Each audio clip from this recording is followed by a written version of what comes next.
ఇస్లామాబాద్ వేదికగా America Iran చర్చలు జరగబోతున్నాయి. కాల్పుల విరమణపై చర్చలు ప్రారంభమయ్యాయి. లెబనాన్ కాల్పులు ఆపాలంటూ ఇరాన్ మెలిక పెడుతోంది.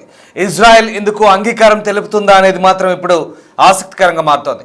ముందస్తు షరతులు ఒప్పుకుంటేనే చర్చలకు ముందుకు పోతాయంటూ ఇరాన్ ప్రతినిధుల బృందం సిగ్నల్ ఇస్తోంది. ఇరాన్పై మరోసారి ట్రంప్ మండిపడ్డారు. చర్చల కోసమే దాడులు ఆపమంటూ వివరణించారు. హర్మూజ్లో టోల్ అంగీకరించబోమంటూ ట్రంప్ తెగేసి చెప్తున్నారు.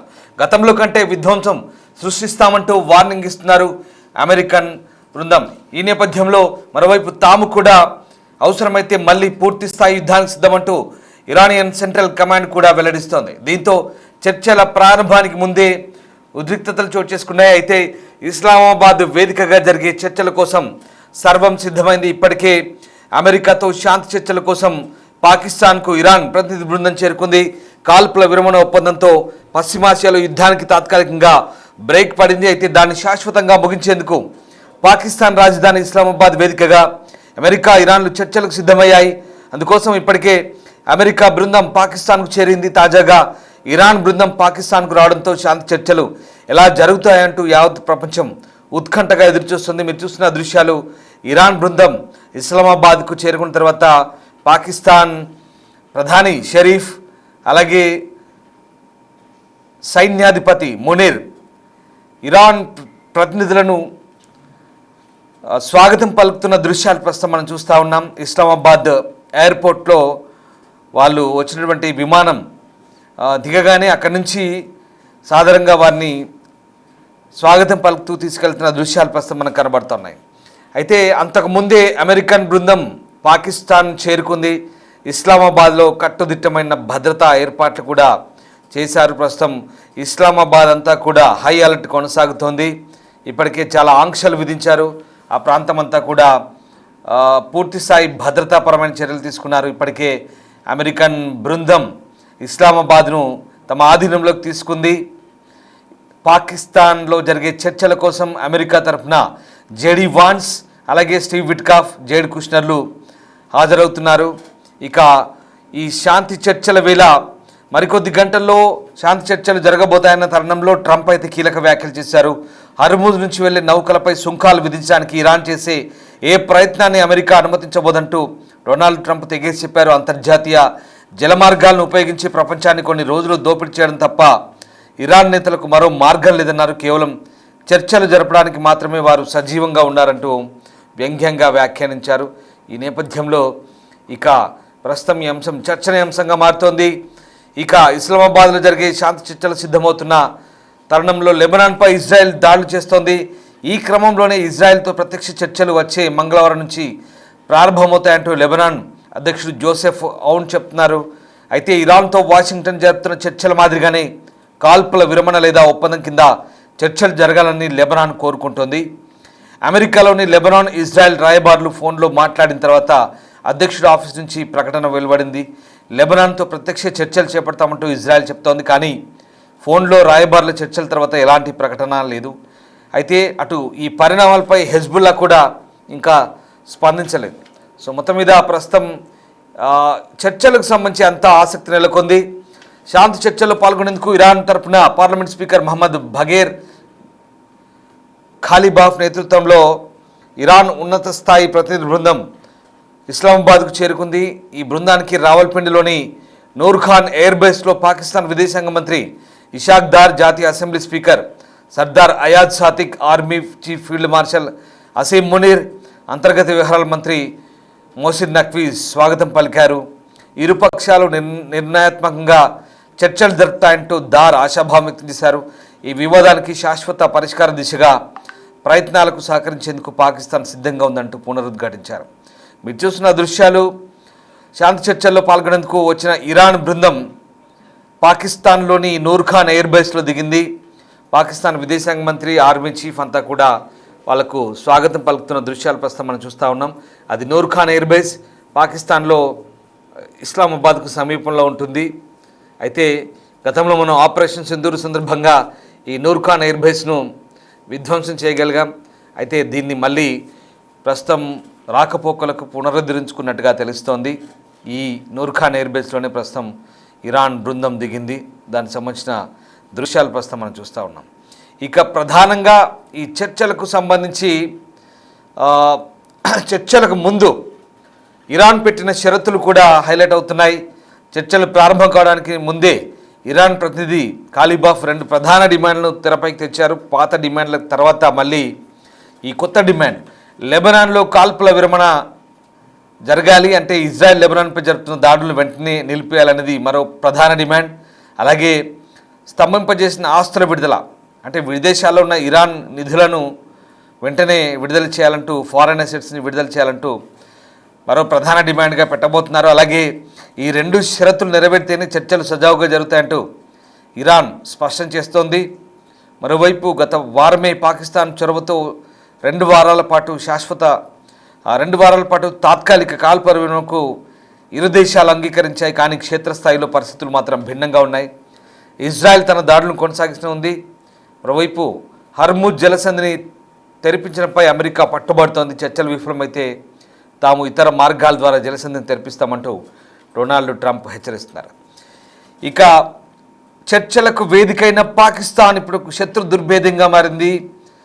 ఈ హై ప్రొఫైల్ చర్చల నేపథ్యంలో పాకిస్తాన్ ప్రభుత్వం రాజధాని ఇస్లామాబాద్లో కట్టుదిట్టమైన భద్రతను ఏర్పాటు చేశారు.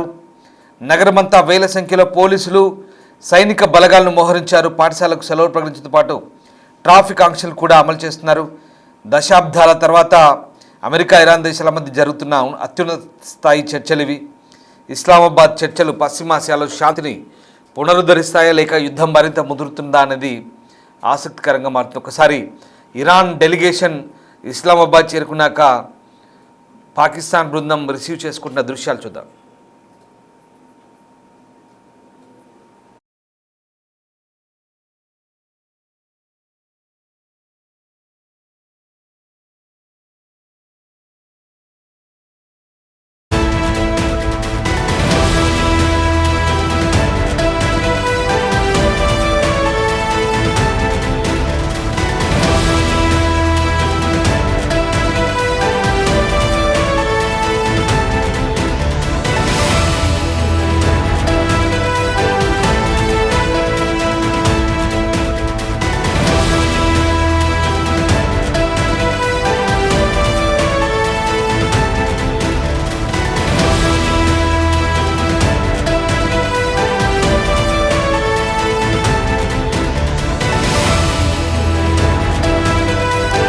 మరోవైపు ఈ ఉద్రిక్తతల నడుమ హర్ముజ్ జలసంధిని ఎట్టి పరిస్థితుల్లో ఒప్పందం కుదిరినా కుదరకపోయినా రీఓపెన్ చేస్తామంటూ డొనాల్డ్ ట్రంప్ కుండబద్దలు కొట్టినట్టు చెప్తున్నారు. ఒకవేళ పరిస్థితులు తేడా వస్తే కనుక దాన్ని ఎలా రీఓపెన్ చేయించాలో తమకు తెలుసన్నారు. మరోవైపు ఇరాన్ వసూలు చేయాలనుకుంటున్న టోల్ రుసుముకు సంబంధించి కూడా మండిపడ్డారు డొనాల్డ్ ట్రంప్. తాము కేవలం చర్చల అంశానికి మాత్రమే ప్రాధాన్యత ఇస్తామని, టోల్ వసూలు గురించి ఇరాన్ చేస్తున్నటువంటి ప్రతిపాదనలు ఎక్కడా సమర్థనీయం కాదంటూ మండిపడ్డారు. ఇదంతా కూడా ఇరాన్ ఇతర దేశాల నుంచి దోచుకోవాలని చూస్తుందంటూ ట్రంప్ తీవ్ర స్థాయిలో మండిపడ్డారు. ఒకసారి ట్రంప్ ఏం మాట్లాడారో చూద్దాం. What's going on? They're militarily defeated, and now we're going to open up the Gulf with or without them. But that'll be open. We're going to be, or the Strait as they call it, and I think it's going to go pretty quickly. And if it doesn't, we'll be able to finish it off one way or the other. It's going well. The Navy's gone, the Air Force is gone, all anti-aircraft is gone, the leaders are gone, the whole place is gone. So we'll see how it turns out. So it's JD, it's Steve and Jared. They have a good team, and they meet tomorrow. We'll see how it all works out. You're not going to let them toll the Strait, are you? I mean, it's international. No, we're not going to let that. It's international water.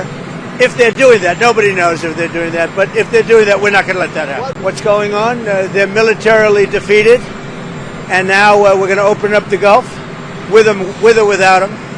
But that'll be open. We're going to be, or the Strait as they call it, and I think it's going to go pretty quickly. And if it doesn't, we'll be able to finish it off one way or the other. It's going well. The Navy's gone, the Air Force is gone, all anti-aircraft is gone. The leaders are gone. The whole place is gone. So we'll see how it turns out. So it's JD, it's Steve and Jared. They have a good team, and they meet tomorrow. We'll see how it all works out. You're not going to let them toll the Strait, are you? I mean, it's international. No, we're not going to let that. It's international water. If they're doing that, nobody knows if they're doing that, but if they're doing that, we're not going to let that happen. మరోవైపు చర్చలకు సంబంధించి ఇప్పటికే Iran ప్రతిపాదించిన 10 అంశాలతో పాటు తాజాగా మరొక 2 అంశాలు. లెబనాన్లో ఇజ్రాయెల్ దాడులు ఆపాలి, అమెరికా జప్తు చేసిన తమ విదేశీ ఆస్తులకు సంబంధించినటువంటి విడుదల చేయాలంటే ఫారెన్ అసెట్స్ని రిలీజ్ చేయమంటూ ఇరాన్ ప్రధానంగా మరో 2 డిమాండ్లను పెడుతోంది. అటు అమెరికా కూడా జేడీ వాన్స్ బృందం ఇప్పటికే పాకిస్తాన్ చేరుకుంది. ఒకవేళ చర్చలను తప్పుదో పట్టిస్తే కనుక ఎట్టి పరిస్థితుల్లో ఉపేక్షించమంటూ అమెరికా కూడా హెచ్చరిస్తున్న పరిస్థితి కనబడతా ఉంది.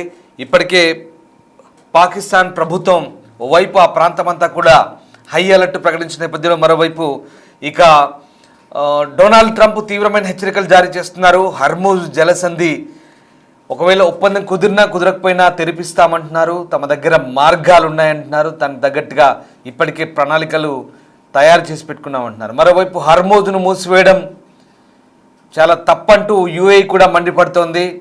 అటు ట్రంప్ మాత్రం టోల్ వసూలు సంబంధించి కూడా తీవ్రంగా మండిపడుతున్నారు. అది అంతర్జాతీయ జలాలు అందరికీ సంబంధించింది కాబట్టి ఇరాన్ టోల్ వసూలు చేస్తామంటే తాము తోలు తీస్తామంటూ తీవ్రంగా హెచ్చరిస్తున్న పరిస్థితి కనబడుతుంది.